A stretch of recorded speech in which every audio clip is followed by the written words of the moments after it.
Bismillahirrahmanirrahim. Assalamu alaikum. Good afternoon and welcome to Sports Extra. I'm your host Ahmed Nawaz with the latest roundup of sports today. We've got a lot of things to discuss. Particularly, we'll start off with cricket in the first segment, where Pakistan team's pre-departure camp for the series against Afghanistan. This is, of course, a 3 ODI series that begins on the 22nd of August in Sri Lanka. 22nd, 24th and 26th of August, the team takes on Afghanistan in 3-1 internationals.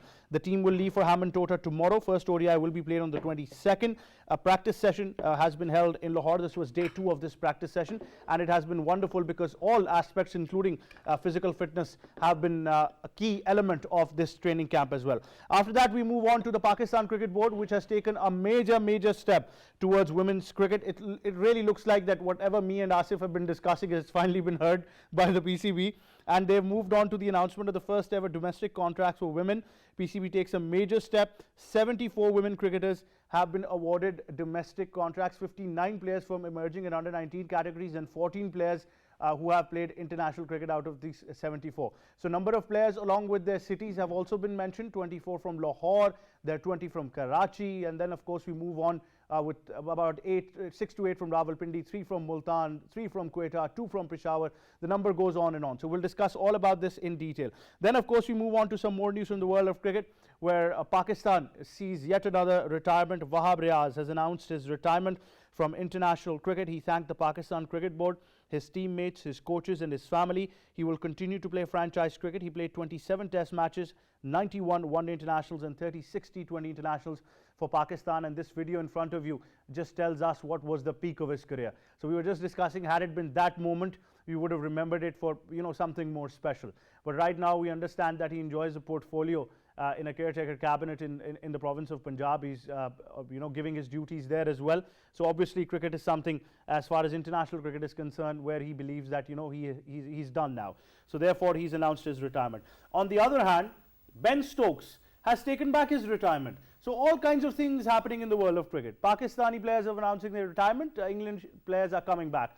Ben Stokes was part of the World Cup winning side of 2019 for England, and the defending champions have included Ben Stokes in their current squad for the New Zealand series as well. That means that Stokes is all set to make a comeback in the World Cup, and this is something I think that will really boost the chances of the defending champions England in the ODI World Cup that takes place in India in October. Then of course we move on to football in the second segment. The FIFA Women's World Cup final lineup has been completed. Sweden beat seen as well, and now it's all Spain and England taking it. Cricketers saying that we got to keep our eye open. England might try to change the ball. So trolling was on another level, but the fact is that England has answered to those trolls, and the Lionesses are now in the final. It is going to be Spain versus England in the final on Sunday for the FIFA Women's World Cup, while for the third position it will be Sweden taking on Australia. So the home side Australia have been beaten in the semi-final. It's a heartbreak for them. Then of course league football, Al Hilal has completed the signing of Paris Saint-Germain star Neymar. Neymar has completed a 100 million move to Al Hilal. He was not part of PSG's plans for the new season. Top players are continuing to arrive in Saudi Arabia and signing for top clubs as well. So that's what we're discussing on the show in detail. First half is definitely going to be cricket. Introducing the guests, we've been joined by cricket commentator, broadcaster, presenter and our cricket expert, Asif Ahmed. Assalamu alaikum, how are you? Walaikum assalam, Ahmed. I'm very well, thank you. Great to have you on the show. We've also been joined by sports analyst and sports expert, regular feature on Sports Extra, Sabir Hussain. Assalamu alaikum, Sabir, how are you? Walaikum assalam, Ahmed. I'm fine, thank you. Well, great to have you as well. Now, as we've announced that a pre-departure camp for Pakistan was staged in Lahore. The team is departing tomorrow for the Sri Lankan homeland, because that's where they're playing Afghanistan. But immediately after that, they're going to be playing the Asia Cup as well. And a lot is happening in the Asia Cup. Nepal has just announced their squad as well for the very first time. They're arriving in an Asia Cup. They're playing Pakistan in the opener on the 30th in Multan. We've got a report about this Nepalese squad and their journey to qualification for the Asia Cup in this package by INSA. Let's take a look.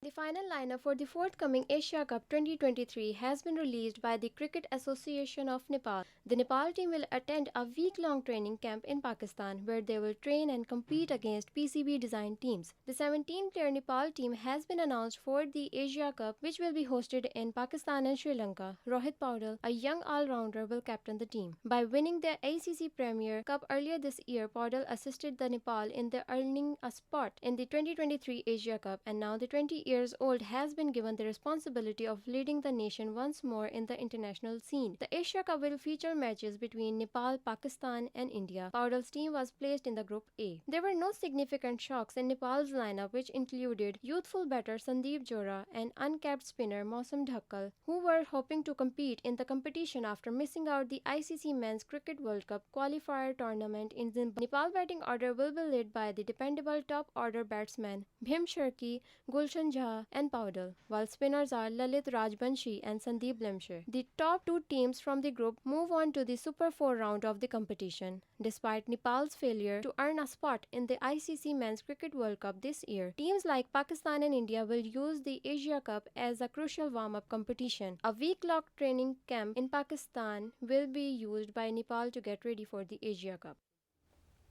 There you have it, all you need to know about this Nepalese team that has been announced, and leading the team is Rohit Kumar Padal, who was absolutely brilliant, along with some of these players as well. Samit Lamichhane is in there as well. There are a lot of players that can make an impact. So, one quality side is coming to the Asia Cup. It is always good to see diversity in the world of cricket. So congratulations to Nepal, and I'm sure they're going to receive a very warm welcome once they arrive to Multan to play Pakistan on the 30th, and it will be an interesting Asia Cup for them as well. So congratulations to them and welcome to the Asia Cup, Nepal. Now, Asif, this pre-departure camp has been taking place in Lahore. All kinds of drills have been held. Tomorrow the team departs for Hambantota. How are you eyeing this Afghanistan series, first of all?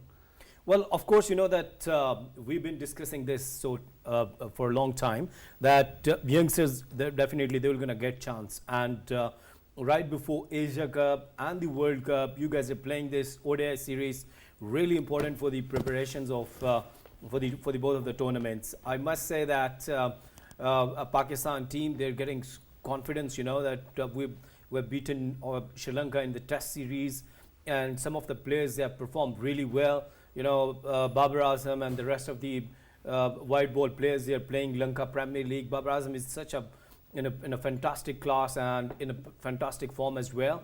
He scored a century there. Everyone is talking about his individual's performance, because it's really important for a skipper that if he is leading from the front and performing well, definitely gives confidence to rest of the team as well. And right before the Asia Cup, when you will be playing against Afghanistan, do remember that Afghanistan has a very good side in white ball cricket. Some of their spinners, they're the top-notch spinners. Some of their batters, they're in good form. Now they're getting some quality fast bowlers as Fazlur Farooqi. So it won't be easy for Pakistan. That every match is really important, and every match is really, really important for both of the sides, because Afghanistan, of course, they're eyeing on the Asia Cup as well, and after that World Cup. And right before the show, as you were discussing about the domestic structure of Afghanistan is getting better day by day. And I've met several players in Kabul, and they were so excited for their domestic cricket. They have different grounds, different stadiums in different parts of Afghanistan, in Khost, in Kandahar, in Jalalabad even. So the way Afghanistan Cricket Board is working on their infrastructure, same here in Pakistan, because right before that, the Afghani players, they used to play in Pakistan, the club cricket, even domestic cricket. Some of their players like Daulat Zadran and others, they remain in the domestic structure of Pakistan. Before getting the debut of Afghanistan national cricket, they were the part of Pakistan domestic cricket. So the Afghanistan is a very good side, so you require some hard work against them. Interestingly, Sabir, this becomes a very, very important series for Pakistan, because immediately you move on to the Asia Cup after these 3 one-days. So 26th, the third one-day ends, and on the 30th, you've got a game in Multan. Just 4 days in between to travel and, take up the Asia Cup. Then immediately after the Asia Cup, they're going to be traveling to India. So it's a packed calendar so far. Absolutely, it is a very packed calendar for Pakistan, because obviously they will be traveling tomorrow to Sri Lanka, Hambantota, and Pakistani players, need to play really well against, Afghanistan bowling attack, because we always talk about, Afghanistan's bowling, all the time in most of the ODIs and T20 format as well. So, we always struggles against, against the spinners, of Sri Lanka or New Zealand as well. But, this time in Pakistan need to play really well, especially their spinners. I mean, we always talk about Rashid Khan, Mohammad Nabi as well, Mujibur Rahman, but this time I think Noor Ahmed, the left-hand, I think Chinaman, will be, will play a very critical role in Afghanistan's bowling lineup. And Fazl Farooqi, he has been playing some domestic circuit cricket in Afghanistan, also outside Afghanistan. He played really well in Big Bash as well. So there are a couple of, good youngsters for Afghanistan. If you talk about their batting, and obviously everybody's talking about, talking about Rahmanullah Gurbaz, and who can forget Hashmatullah Shahidi, the left-hander. He basically plays really well, especially in the middle Who's the overs. skipper this time? Shahidi is the skipper this time for He's the keeper, of Afghanistan team. I mean, so he has been playing really well. Especially they have, proved against Sri Lanka. They are basically performing really well against the bigger teams. I mean, they have been playing against Ireland, against Bangladesh as well, but they have been phenomenal against Pakistan, against Sri Lanka as well. They basically won a couple of series against Sri Lanka, against Zimbabwe as well. So they could be, mighty side for against Pakistan. But Pakistan, they need to really play well, especially Tayyab Tahir should be given a chance against Afghanistan. Saud Shakil, because Saud Shakil will not be the part of Asia Cup. So he has basically only 3 matches to prove. So the question will be, will he get a chance to prove himself in the ODIs? Because he was selected against England a couple of years ago, during COVID time. But I mean, he played some gusty innings against England, some swing and seam bowling. But I mean, again, he was being dropped. I mean, so this particular he's such kind of a batsman is having a form in test matches. Better to utilize his form, especially against the quality side like Afghanistan. They have a good spinners. I mean, you have selected him in the middle order and also Tayyab Tahir as well. So better to give them chances to they should prove themselves. Absolutely. Asif, what's interesting is, first of all, if you talk about Shahidi, he's played about 82 List A matches. Overall, just 6 test matches. Afghanistan haven't gotten their share of test matches in the world. They're just a fairly new side. But he's played 59 one-day internationals as well, with an average of 32. So, they still had the experience of Nabi and Rashid, but they opted for Shahidi as a captain. But there are rumours that they might go for a change in captaincy in the World Cup. That's not confirmed. One, how do you see Shahidi as a captain for Afghanistan? Number two, if you look at them technically, they're one of the few sides in the world who are rated as more of a T20 side. But on the other end, if you see the other side of the picture, they have actually excluded players who were one-dimensional. We move on to, Mohammad Shahzad. We all remember what a superb player he was as far as aggressiveness is concerned, but he was axed from the side due to fitness and discipline issues and whatever. In the recent past, they had Hazratullah Zazai, who's performing brilliantly in league cricket as well, but he was too one-dimensional, so they've axed him from the one-day squad. Asghar Afghan could have been a senior campaigner who continued forever and ever. They didn't want him, they understood each other. So there, you have to give them credit for moving on technically very well as far as their new lot is concerned. Well, really important thing, that when you're taking names, Shahzad, he was a part of Kabul Premier League. He scored a century there. But being a commentator, when I watched him, because when you're talking about one dimension, it is really important that he's really good, when he's getting groomed, like, Virender Sehwag, there was a batter from India. But if you talk about either he was good with a straight bat in the V or a typical ODI or a test cricketer, no, he wasn't. Of course, that he was specialist for T20, T10 leagues, and that's why he's been performing so well. The other name, as you said, that the Hazratullah is the same problem. I have watched him in Pakistan Super League when, that he used to play across the line. This is the problem with the batters in T20 and in T10, of course, because, you always require runs. But do remember, and this is a learning process for the youngsters, then that if you want to become a superstar, then you should play and follow the rules of basic cricket. And that is very simple, that you should play with the straight bat. Let me give some examples, as I had given this before. Babar Azam, Kane Williamson, Virat Kohli, KL Rahul, they all are very good. Now, what's happening in Kabul or what's happening in Afghanistan, why they guys are not good technically? Once again, the problem is that when you are playing T10 cricket, you require sixes, big shots, and who cares how you are getting those sixes? And probably a lot has to do because you were, on the ground when it comes to that Kabul Premier League. The quality of pitches, I understand it will take a lot of time to improve the infrastructure over there, and obviously the current government and the sports administration would be doing their best. But it has to do a lot with the quality of pitches there as well. The Ayubi Sports Complex or Ayubi Cricket Stadium, the pitch was fantastic. 300 has been scored. A guy, Siddiq Atal, who already, he got his recently he debuted against Bangladesh in Bangladesh. So he hit 7 sixes in an over. What does it mean that the pitches were really good for the T20 stuff? And I have to ask you who was bowling now.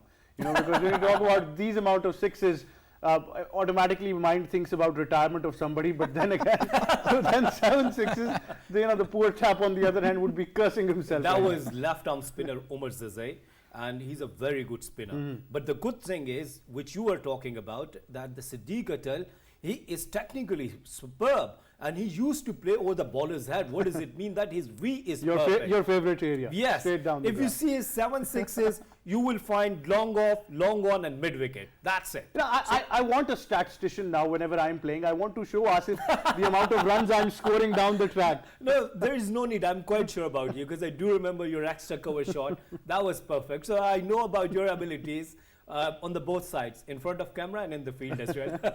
Sabir, it's a very interesting point because they're getting a lot of quality bowlers, Afghanistan, especially something that you normally see in Asian conditions is good spinners. Mystery spinners is something that after Sri Lanka, Afghanistan is specializing in right now. But at the same time, look, you can learn aggression at any point of your career, but for that you need a very good base. If you talk to many power hitters around the world, they will say that your lower body needs to be very strong, so that base needs to be strong if you want to hit through the line. And I can relate to that because I was somebody who was always technically good, but I couldn't hit the ball. But then again, I developed that ability later on in the career. So the fact is that this younger lot, like Asif said, if they've got quality pitches, a good infrastructure, a good first-class tournament, immediately we give them time, they will improve as a quality one-day international side. Look, I mean, being an aggressive is a good thing, but you have to have, play to sensibly as well. I mean, Afghanistan, we know everybody's appreciating their bowling, I mean, but we are not appreciating their batting because they always, play some loose shots, especially at the crucial moments. I mean, we have seen in T20 World Cup as well, in last year, in Australia, they were, playing wonderfully well against Australian mighty side. I mean, they could have chased down the target of around 60 something, but they do some make mistakes. I mean, especially at the crucial moments. I mean, especially their openers. I mean, you talk about Hazratullah Zazai. He has been phenomenal in T10, but I mean, he always struggles, because he doesn't have a proper footwork. I mean, but I mean, we have a couple of players. I mean, who basically survived, in international cricket because of they don't have proper footwork, like Fakhar Zaman recently. Virendra Sehwag, Asif was talking about, but there were some other cricketers. I mean, they could have proved themselves. The amount of cricket they have played for Afghanistan, like Mohammad Shehzad, the wicketkeeper batsman. I mean, he has basically played so many matches for Afghanistan. Even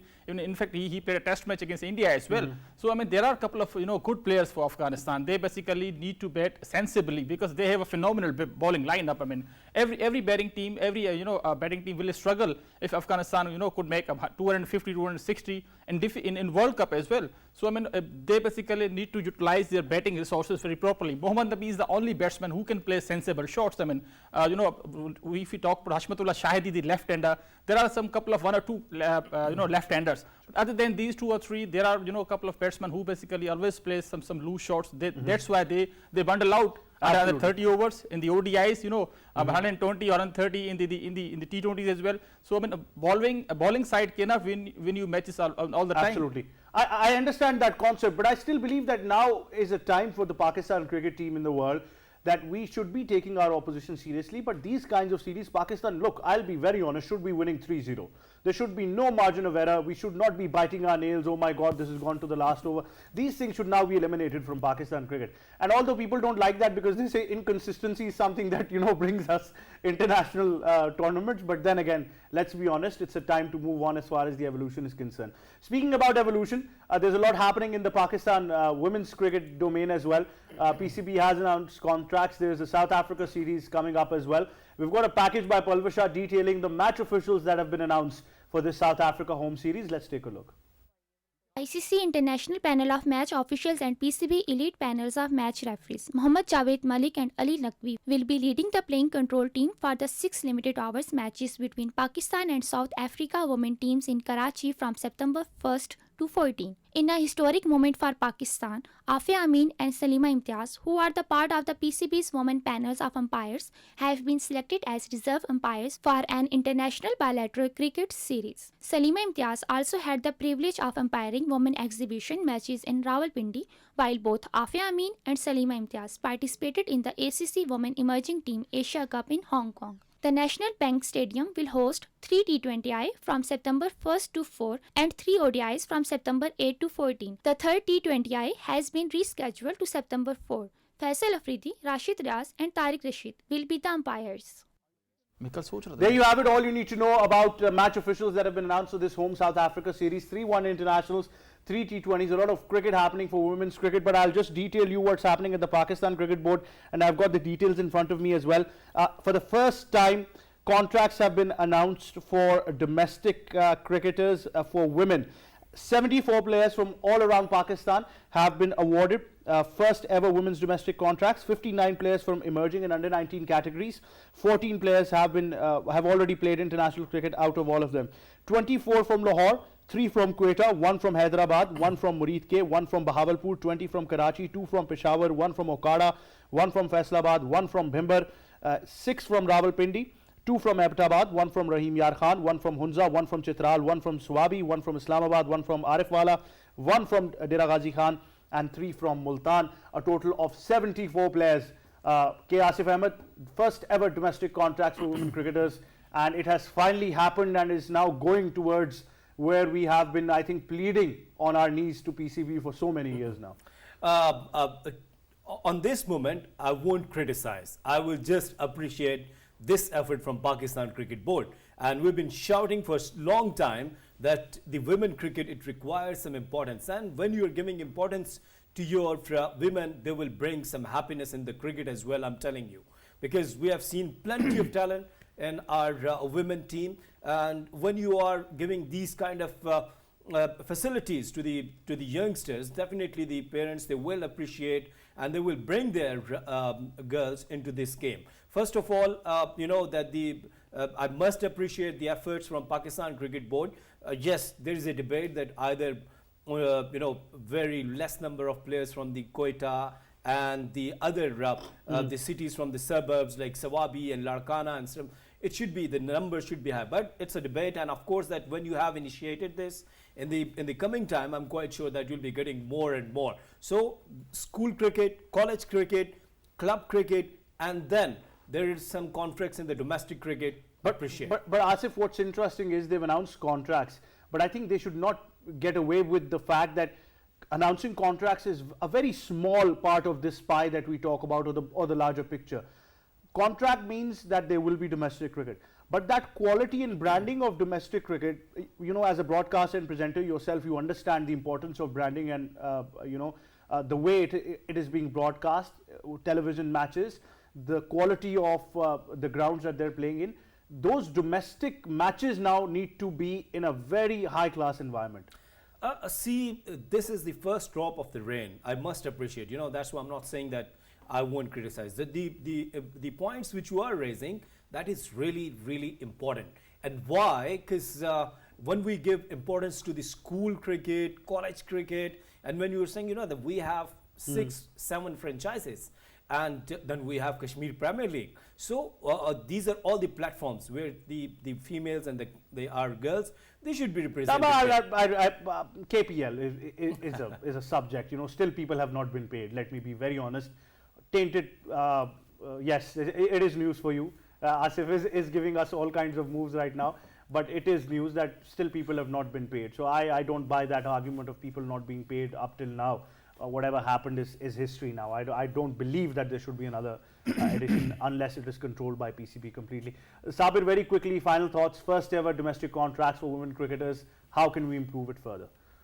You know, I mean, there is no Larkana girl, by the way, but I mean, always. That's your responsibility to promote cricket in Larkana now. That's your responsibility. All our basically Pakistani girls. I mean, you know, I really appreciate, you know, such kind of effort from PCB. We always talk about, you know, better to facilitate them with the funds. We need domestic structure as well. You know, I mean, the parents will be happy. Obviously, every parent would like to send their daughters, especially in this particular sports. I mean, the girls from Chitral, Bhimber, you know, the names basically you call from every city of Pakistan. So I'm very quite happy such kind of a decision from PCB. So 74 girls, should be contracted. Though obviously, MS rightly said, I mean, the domestic structure should be, improved. It should be commercialized properly. The branding is very, very important for women. I mean, go to the some commercial areas like universities, school, colleges as well. There has to be some commercial ads as well as far as women, girls are concerned. So this basically will boost obviously women's cricket. I mean, absolutely it will. Sabir Hussain, thank you very much for joining us. Qiyasif Ahmed, thank you very much to you as well. Congratulations to the Pakistan Cricket Board, the cricket committee being headed by Mr. Zaka Ashraf as well. This is phenomenal news for women cricketers, and congratulations to all you 74 who are receiving these domestic contracts. Once again, I think the parents should now see a pathway for their girls to play cricket and support their families and themselves financially as well. On that note, we'll take a short break. We'll be back with football. Stay tuned.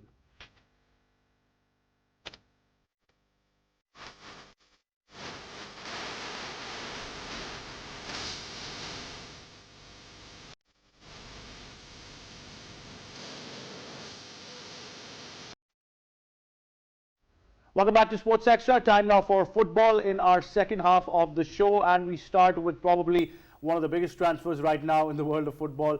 Neymar has finally signed with Al Hilal. He has been revealed that transfer has been completed. 100 million, mind you, the financial incentives going into this are insane. Al Hilal FC have bagged the former PSG star, but the fact is that there was a lot said before this as well. But now we see a paradigm shift now towards Saudi Arabia. A lot of players are going in for different clubs. Cristiano Ronaldo was just the start, and I think with Neymar going is going to open a lot of headway for these young footballers now, not just experienced ones who are in the twilight of their careers, but young ones to eye their careers in Saudi Arabia. And it's all part of that vision that the Saudi leadership is bringing when it comes to sports initiatives as well throughout the kingdom. So we'll talk about that. First of all, joining us is sports expert, a regular feature on Sports Extra, Ali Mehdi. Assalamu alaikum, how are you? Walaikum salam, I'm very well. We've also been joined by football analyst Saad Khalid. Assalamu alaikum, Saad, how are you? Great to have you on the show as well. Ali Mehdi, there was a lot said, but there were rumors circulating that he might end up in Saudi Arabia. Now, I must say a precedent is being set with these huge sums of money and whatever is being thrown at, because you've got to look at it from a perspective where automatically focus of football now is shifting to the kingdom. Look, there's a seismic shift over here, Ahmed. You see that for years and years, ever since we actually opened our eyes, we used to see European football. European football was the epitome. It was where, the whole world, used to look at football. You talk about the Champions League, all these big leagues in the world. But for the first time, ever since I can remember, you can see that now the focus is not only on Europe, it's mainly toward the Gulf. And the reason being is because now money is being poured in over here.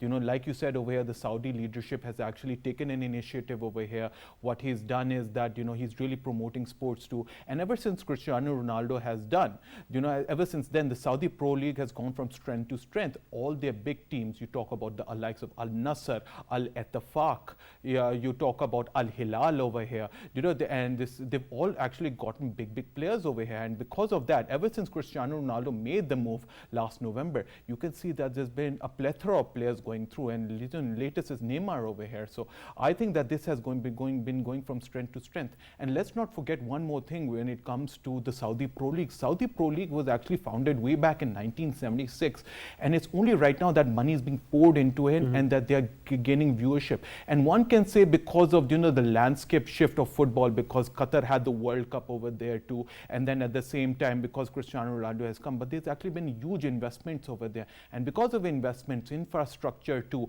viewerships too, I think that now that we have the Saudi Pro League is going from strength to strength, focus isn't only going to be in Europe, but now that this focus is also going to be on the Saudi Pro League and other leagues around the world. Saad, it's interesting because we all remember that era of growing up and watching the English Premier League as the premier tournament. In Europe, there were a lot of famous tournaments. You had La Liga, Serie A, Bundesliga, a lot was going on. Then, initially we saw a shift towards MLS. So United States started investing in football.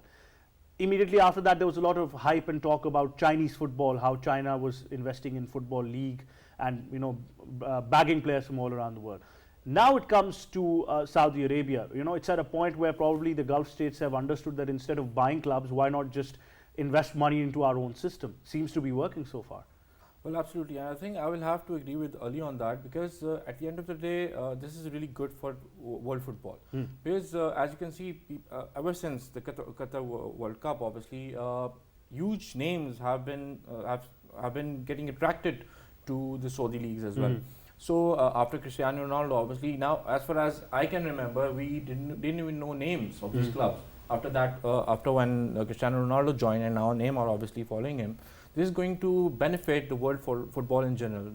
Because basically more and more people are going to get used to more and more clubs, and people are gonna get more information on that as well. And apart from that, I think European football, to me, obviously it's just my opinion, I think the competitiveness of the European football has been, it has been a result that it has decreased over a while. But interestingly, Saad, what is happening right now, and I must ask both of you this at a very precise moment, that then again I don't see a future for these players anywhere else around the world, because I don't know any other club in the world that would give 100 million for Neymar. Yeah, I will have to agree with that, but still it is half of what Cristiano Ronaldo is getting, obviously.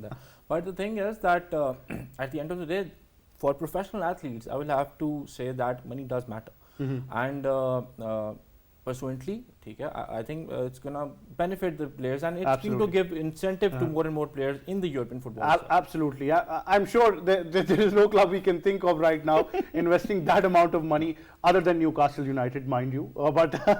But you never know what's going to happen in the world of football. And I think Saad and Ali Mehdi are right, that automatically the attention span moves to the Saudi leagues. People are going to be interested to know about the club, its history, what's happening, infrastructure development, youth teams would be coming out. So lots going to happen. It's sort of a good investment when you talk about these players. On that note, now we move on to international football, where the FIFA Women's World Cup final lineup has been completed. We've got a package on that. Let's take a look and then we come back.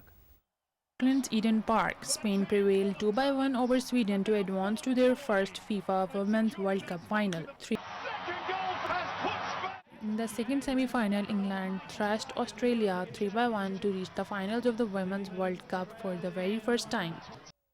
The Lionesses up against the Matadors. Who would have thought of a Spain-England final all over again in world football, this time on the women's front, and what an intense level of quality of game that was being played there as well. I still remember that Sweden game yesterday as well against Spain. Sweden have been a fantastic side. Ali Mehdi, their journey towards this semi-final, unfortunate that they ended up on the losing end against Spain, who were the better side in the last 10 minutes of the game. But the fact is that they had beaten all opposition you can think of in this World Cup. They had beaten all the big guns. They beat the 4-time champions, USA. I mean, I still can't get over the fact that the USA actually were knocked out in the round of 16. And ever since then, the legendary Rapinoe, actually Megan Rapinoe is out too. And so many other, Morgan was out too. So I still haven't gotten over that. But the fact of the matter is that Sweden did extremely well. Let's not forget, this is the same team which has a chance to actually finish on the same level they finished in 2019, when they finished third in the 2019 World Cup too. And they've had another miraculous tournament, getting to the semi-finals, played very well yesterday. But I thought, the Spanish had more flair, they had more technical ability, and at the end of the day, they had more firepower. And when it came in front of goal, they finished two amazing goals. I mean, the first one was a good one, a good tap-in, but the second one was actually absolute rocket from the edge of the box too. So I think Spain were very good. But they're up against one of the best sides right now in world football. Yes, Emma, they are up against the European champions, England. I mean, last year when I saw them beat Germany, I thought to myself, Emma, that this is one team which can actually challenge for the trophy, for the World Cup trophy. And that's exactly what they've done. They've gone from strength to strength. You're not talking about, the men's game too, but the English FA have actually invested both in the men's game and in the women's game too, equally too, giving sort of equal contracts. And, you could say that professional contracts, and, the facilities have been amazing too. But look, England has so much talent, over a conveyor belt of talent. You talk about the likes of Russo, Ella Toone scoring an amazing goal today. And even when Sam Kerr scored that second goal, England had they had so much possession over there. They had a lot of shots on target, and they are the deserved winners going into that World Cup I think final. the trolling got the better of the Aussies this time at home. So that level of trolling from cricketers of the Roos was absolutely bizarre right now, what was happening. Talked about changing the ball and whatever. Saad, how do you see this final lineup now? Spain up against England. Talk us through their semi-finals as well.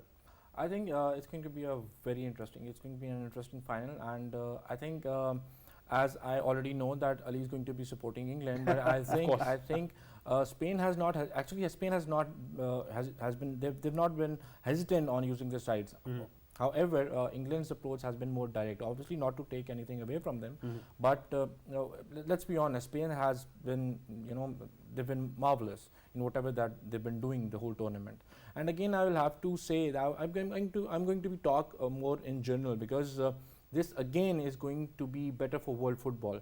I have one very interesting fact, because if I compare this tournament with the last one, this time around, I think as for now, 157 goals have been scored so far. So that basically makes it 0.98% of goals scored per match, and that is far less than what has been observed in the last tournament. So basically, that actually means that more and more teams are becoming more dominant and Tactically brilliant, and obviously, and this. I'm actually very happy that USA is out of it. So too much thank dominance on one side. yeah, so this is going to be very, very beneficial for But them. who are you going with? Are you going with Spain on this one? Let's make a final call. I'm going to go with Spain. On Saad's going for Spain, S for Saad, S for Spain, probably.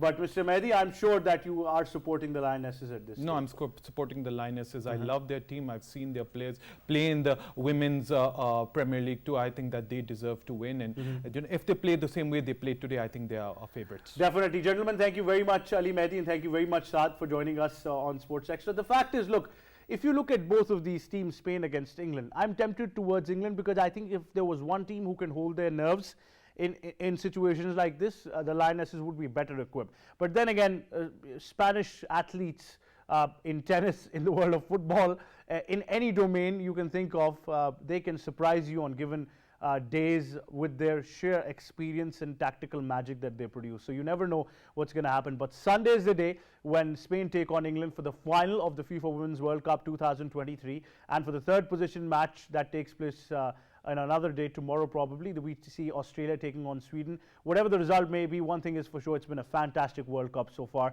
Diversity is always great for the game. That wraps it up from me and the entire team. It's goodbye for now.